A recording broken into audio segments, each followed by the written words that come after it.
to talk about Life Edge. I'm sad that our co-host, Rick Zanotti, is not here today, but we do have a great guest. So we'll go to the intro, and then we'll go right to our guest.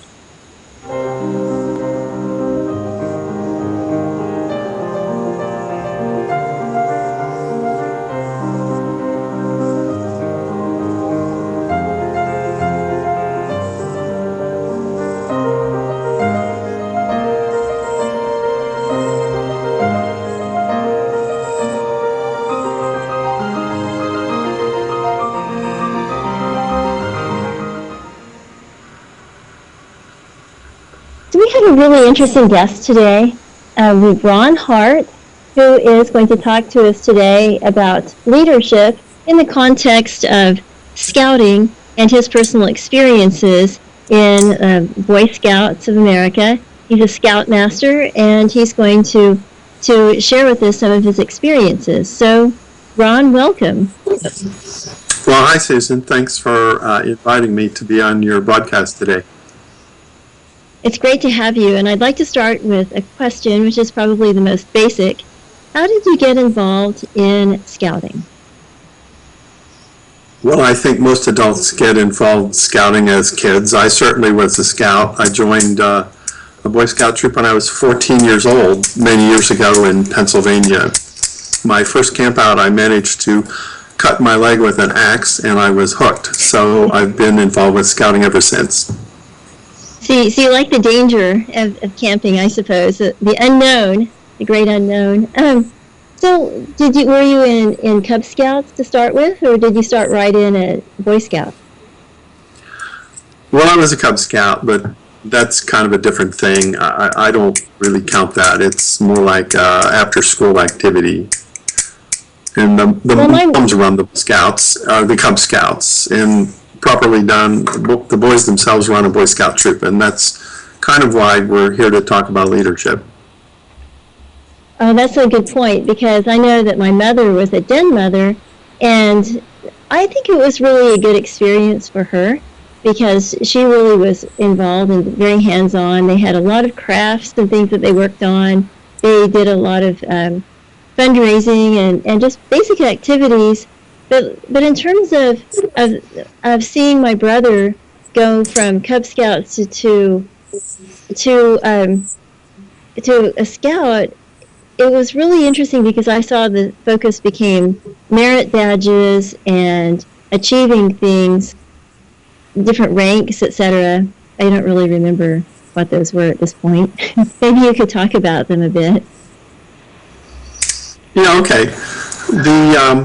The focus really isn't on merit badges and ranks. It's really about learning citizenship and democracy and working within groups, within teams, towards a common goal and planning for that goal and making and achieving that goal. The merit badges and the rank advancement are part of a lot of mini steps that a boy takes along the way. Dare I say, it fills his time. The real aim of a scouting program is to teach citizenship, to teach physical activity, and to teach leadership and participating democracy. Well, that's interesting, because I had not thought about it in that way. And it really surprises me because I guess in terms of democracy, how do you see that happening in a Boy Scout troop? Well, the boys have their own small groups. You might call them a cohort in the educational realm, but we call them patrols. It's a group of 8 or 10 boys. And this method of working in groups goes back a long ways. I know the Roman army was organized into contubria of 8 people, and they formed a mess. And they ate together, they shared duties together. And, of course, Boy Scouting came out of the British Army model from the 19th century. So Lord Baden-Powell developed the program based on small groups of 8 and 10 who come together to form a troop. I tried to play down the so-called military aspects, but this method of organizing people into teams has been around a long time. That's interesting. So, of course, when you mention the idea of military, I don't really think of democracy. I think of sort of authority. So, how does the democracy part work? Well, the boys like to go camping, and they like to advance in rank, and they like to earn badges. And the democracy part is they decide what they want to do. We don't tell them what to do. In a good scout troop, the boys tell the adults what they want to do. And so they say, we want to study, we want to do pioneering and cooking merit badges over the next 3 months. And then they plan their own programs towards that end, and they plan their camping activities towards that end. The boys also believe that it's fun to go camping and to go whitewater rafting and to go canoeing and to go fishing and to go shoot BB guns or whatever. And so they have to decide, well, what are we going to do this month? Are we going to go have a cooking contest, or are we going to go shoot BB guns? So it's this, you present them with options, and they talk about it logically and see how it fits into their program and their goals, and then they make decisions on their own. They elect their own leaders. The different patrols together come together once a month and have what they call a patrol leaders council meeting. It's headed by the senior patrol leader, who is kind of the senior officer, if you will, the executive officer within a troop. And all of this is monitored by adults, but a good adult leader won't ever tell them what to do. A good adult leader will just kind of, we're there to make sure it's a safe haven, that they don't haze one another, that it's physically safe, and that we provide the learning environment. Well, that's really interesting. I guess looking at it, at my brother's experience, I really never saw that. I just saw him unpacking things, and I did see that he had the opportunity to study a lot of things in nature. He really liked, he liked geology and rocks and minerals, and he also liked things that had to do with the wildlife. So I guess that the guys that were in the same troop with him or patrol decided how they'd focus their interests. It's interesting, and it also explains how some seem to have these like fantastic projects. Describe some of the projects that you've seen that patrols come up with. Well, the projects can be varied, shall we say, and the quality of the work is varied, shall we say. But I've seen boys build bridges. I've seen boys plan entire weekends, from an organizational standpoint. I've seen boys plan basketball tournaments and shotgun tournaments. I've seen boys plan even smaller projects like how are we going to, one of their responsibilities is the older boys are supposed to teach the younger boys these little skills things like how to build a fire safely and how to have a safe swim program, and so they have to plan how they're going to integrate that responsibility into the troop. So much of the scouting program is based on service to the sponsoring organization, service to one another, service to the community. So they have to plan all these things into their program. Those are all the kinds of projects we deal with. The service element seems really great. I know that some of the projects I've seen scouts get involved with, at least in the towns where I've lived, are things like park cleanup and things like that. Have you seen any other types of community services? Well, they kind of vary. I know what's most visible to the public is these Eagle Scout projects. Whenever a young man gets close to his Eagle Scout rank, he's obligated to do a community service project, and he plans it from top to bottom, and he recruits his fellow scouts to help him do the work. So this is an exercise in project management and an exercise in leadership. These boys are required to come up with a business plan every bit as thorough as the one that people in the corporate world have to put together. They have to come up with the cost of materials. They have to come up with projected outcomes. They have to come up with contingency plans. They have to talk about availability of labor and then safety issues and transportation issues. And if they don't have any money to pull this off, then they have to come up with a fundraising campaign to get the money. So, I mean, I can get real specific, but if you consider that Eagle Scouts are only, in the last 100 years, Eagle Scouts are only 2% of the boys who participate in the Boy Scouting program. In recent years, the number has been much higher. It's been 6%. But having said that, you get the idea that only a small minority of Scouts become Eagles. Now, having said that, in 2015, Eagle Scout projects alone accounted for 8.5 million hours of community service in the United States. So it's quite a big program. And when you figure that the troops are doing other service projects that have nothing to do with an Eagle, it just multiplies and multiplies. So the Boy Scouts of America is definitely a service organization. So some of the things we've participated in, we try to expose our boys to all aspects of the community. Certainly, our troop is sponsored by a church, and we try to do some projects for the church each year. Little things.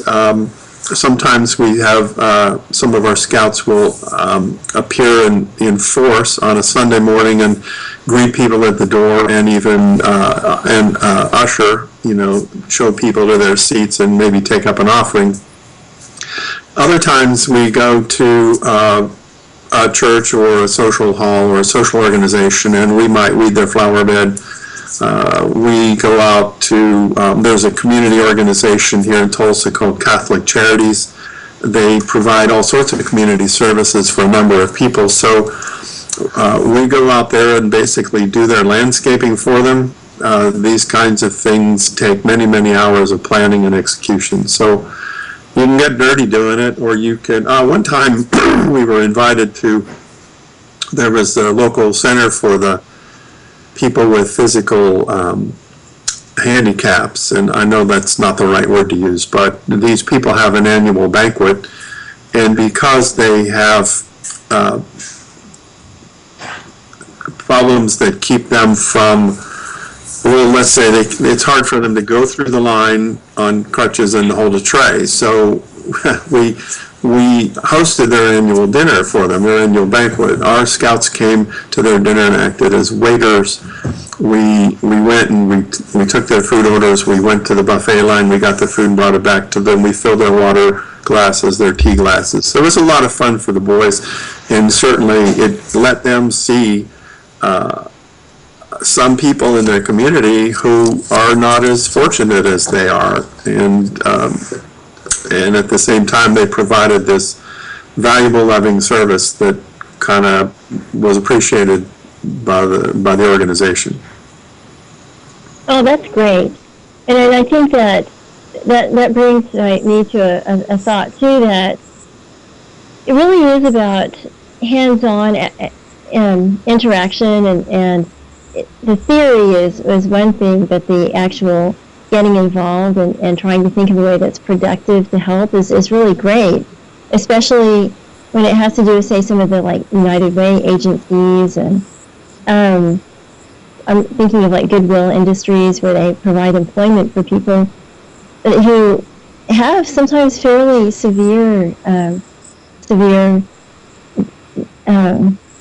sort of cognitive and physical mobility issues, and we manage to stay in our little bubble worlds, and I think it's great to think that people are, like the Boy Scouts, have an opportunity to do something positive at a time when they're really forming their ideas about the world. And so it's really great. Well, that's certainly true, but you hit the nail on the head when you said hands-on. If you look at the Boy Scouts, or let's look at the United States Marine Corps or the Army, you learn the job of the man above you, and you teach your job to the man below you, so that you're always, the cohort itself is responsible for its own maintenance.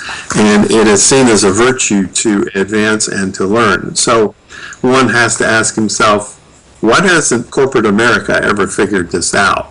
Corporate America gives lip service to leadership, but in fact, all they ever teach is team building, and the team always has management at the top, but they don't do much to cultivate management or to promote from within or to bring on the next generation of leaders. There's usually not upward mobility in an organization. We see people who work for a company for 30 or 40 years and in the same job. So I think that's kind of an indictment of the fact that we obviously know better, because we have large institutions like the Army or like the Boy Scouts who have embraced this upward mobility concept, and yet most of our mainstream life, it's just totally ignored. Well, maybe, but I kind of take issue with you on that, because I think in leadership, in terms of corporate America, we see a lot of opportunities for innovation, and we do have a lot of theories and leadership books about leadership by followership, and also leadership in terms of emulatory leadership, leadership in teams, and distributed leadership, where the leadership changes from one person to another, especially if people are working in different locations. So I think that it has maybe a different form, but it's driven so much by short-term results and marketplace exigencies that it's not possible to have and stay with, say, a 5-year plan or a mission that's often as clearly defined as in a Boy Scout troop, or that has to do with like a practical project. I think it just depends on the scale of how you're defining the leadership role. The project-based, you're always going to have a leader. Well, I think that's fair. I mean, in the Boy Scouts, you can be a scout until you're 18, and then you leave, you move on. And in the military, you retire after 20 years, or you move on. So I think corporate America doesn't have as much mobility within, or they tend to keep people much, much longer. So maybe it's not a fair comparison. Yeah, I don't know. It's complex because there's so much diversity, and I think that one can really say too that it's possible that that even if there is that disconnect, it sounds like the Boy Scouts leadership experience is positive, and it will help no matter where they go in their lives. I mean, leadership within a family, leadership in the community, and in corporations or small business. Well, absolutely. And we take 11-year-old boys, and within 2 to 3 years, we have them participating in their own planning process and in their own decision-making process. It's a series of guided discovery steps, and it's always fun. The Lord Baden-Powell was the founder of Scouting. He said that Scouting is really a big game with a purpose. So I think a lot of people back to the corporate America thing, I think there is an opportunity to do guided discovery and cross-training and lead people to make decisions, to make the correct decisions, and help them to be better by cross-training them.